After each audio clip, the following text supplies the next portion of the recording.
Hi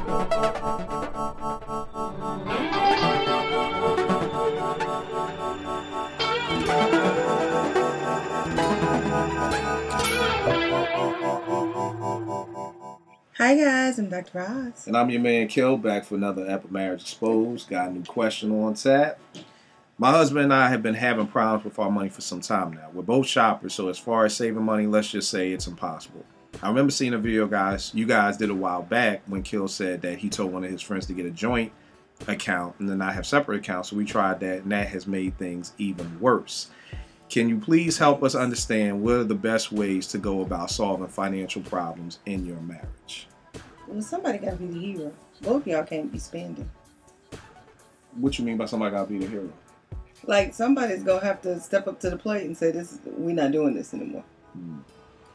You know what I mean? Yeah. Like, both of y'all can't be spenders. If you obviously see that it is an issue, then you got to take the onus of yourself to start saving. Yeah. And then, too, I think the biggest thing is, in the video, and I mean, I'm sure that was a while back when you was talking about that, is, you know, there's never no one word answer. So I know, I don't think I said, you know, this is the solution to all problems, because we've coached many couples who have separate bank accounts, and it works for them. I'm a firm believer in whatever works for you. You know, if it works for your marriage, thumbs up. So in a situation of when I was giving my friend the advice of getting one account, I think, in my opinion, it was working for them. But again, I know a lot more about their issues than, you know, I know about yours. Yeah. So it's not just as simple as, you know, me and Roz aren't like medicine. Like, take 2 of these and then an hour. Yeah, you know, like, we're not like NyQuil or nothing like that. So it's not just, oh, okay, Kil said get a joint bank account and that'll work. And then, but the problem isn't the joint or the separate bank accounts, it's y'all spend money. Yeah. So even if you get a joint account, that ain't gonna help if that doesn't stop y'all from spending money. I mean, I think at the end of the day, you guys have to set a budget based around what your wants and your needs are for your marriage for that year. I believe every couple should do a new budget every year. And, you know, try to find something in that year that you want to save for, whether that's saving for a house or a new car or just doing the savings, or we're going to put more money on 401k this year. Or I just think you have to come up with a budget that fits your lifestyle, you know, and then just stick to that. Why are you looking at me like that? Because my thoughts are, and this is probably the first time in life that I'm ever like having a moment of like, you need to just save for yourself. You need to learn how to save. And maybe he has to be in this maybe he has to be in a situation of where he ain't got no money. And you got some money. And then he understands the importance of saving. But you don't give your money to him. Like, I know that sounds bad, right? Like I'm telling her to be selfish. But I think sometimes you have to show with your action. Roz is a firm believer in throwing people into the deep end and letting them drown. You think so? Because you're very big on, you know, he has to hit rock bottom. Natural consequences. Right. You're very big into that. And the reason why I am, because when we enable people, they get worse. Right. So you gotta let people have natural consequences.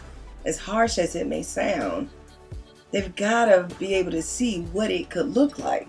They have to experience that pain to never want that pain again. Right. Basically, is what I'm trying to say. But I know when I say it, it comes off like that hell for me. No. I just think it's a situation where, like I said, with a budget, because a lot of people, I'm always shocked when I'll be out with my friends, or, you know, and when they, you know, get something on their debit card and they're like, do you need a receipt? And they're like, no.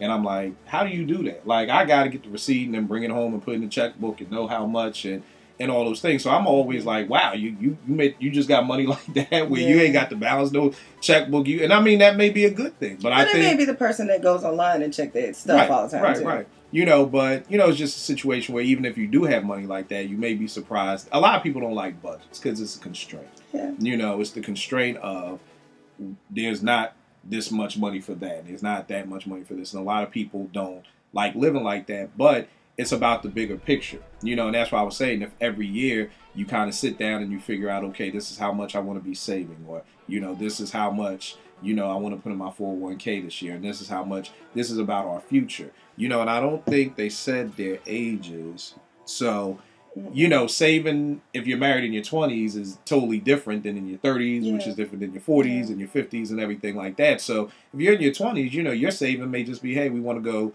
to Cancun. You know, I know a lot of people who are always traveling, and I like pull my man aside. I'm like, yo, how do you do all this travel? He's like, well, I just put it on my credit card. You know, so he's just, you know, going in debt to go on vacations. You know what I mean? And I know a lot of people who rock like that. You know, whereas like at that age, you may want to save for the vacation so you don't have to go in debt and pay interest and all that stuff on your credit card. So really, to answer your question, I just think you guys have to sit down and come up with a budget.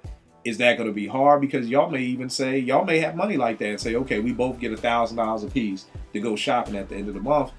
I know diehard shoppers that $1,000 ain't nothing.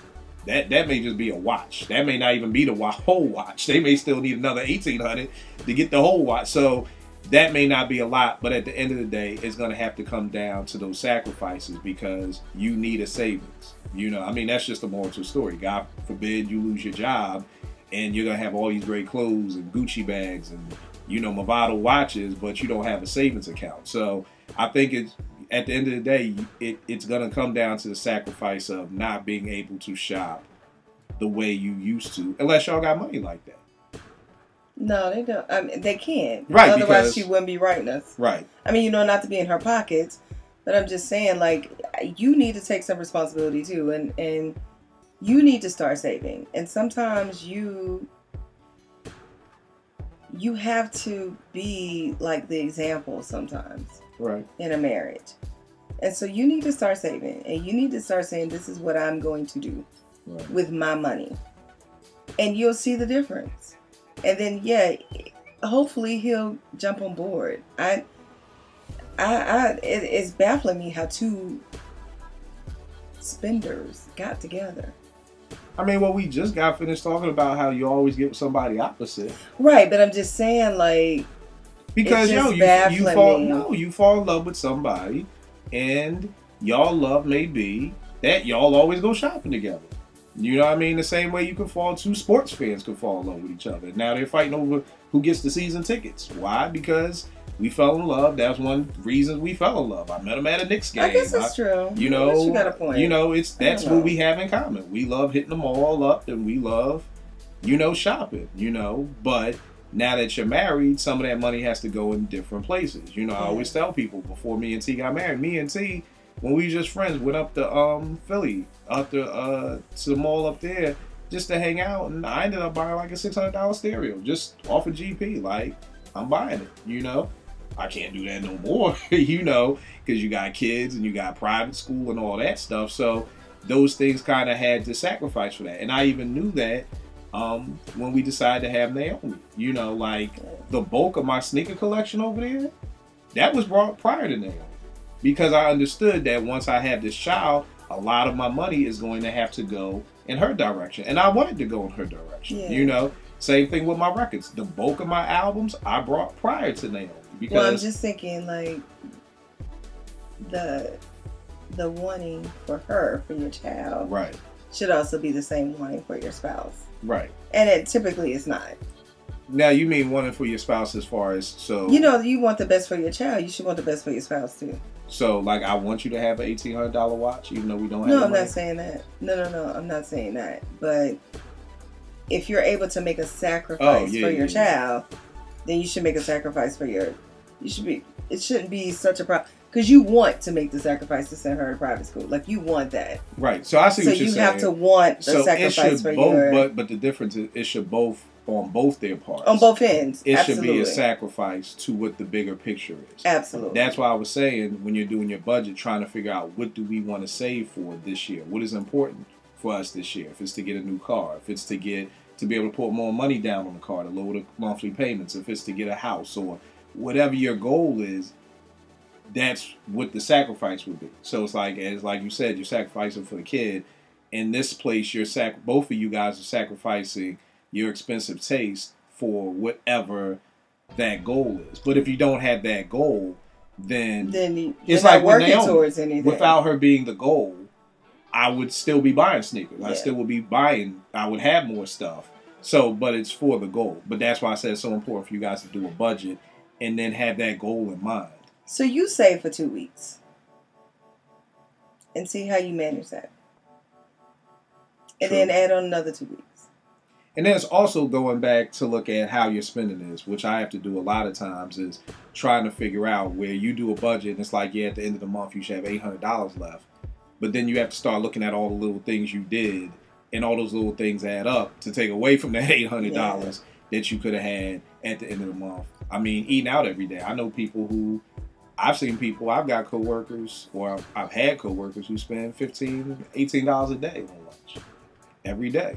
Between Starbucks and the salad from Kosey's and, you know, mocha latte at the end of the day. And you do that every day, and you figure out you're spending, you know, $100 a week on, and that's just you, and we're not even talking about what your husband or your wife does. You can find out that's a lot of, you know, ways. Because, you know, she said they were shoppers, so not necessarily spenders. So it may just be all clothes, but I'm just saying that's something else you could look into, too, to kind of see how y'all can pull back and save some money. So, prayerfully that answered your question. Please, anything that we tell y'all is not a one-size-fits-all type thing. You know what I mean? Trial and tribulation. And the thing about therapy or counseling or coaching, you know, it's like you got to wait for you got to look for the perfect shoe. Right. You got to make it work for you. So it's not going to be as simple as, okay, we're having a problem doing this. We're going to do it today, and all the problems are going to be gone. Right. No. We always say, especially when we're talking about stuff from a male's perspective, I'm like, this is me. Now, you got to ask your husband what he wants, because don't go to him doing what I said I wanted, because that may not be what your man wants. Then you're going to try to fight Kil, and I need my partner. So, you know. I need him. Even though he gets on my nerves. Whatever. I need him. Yeah. So, prayerfully that answered your question. Keep it locked. It's your man, Kil. And I am Dr. Roz. Keep it locked.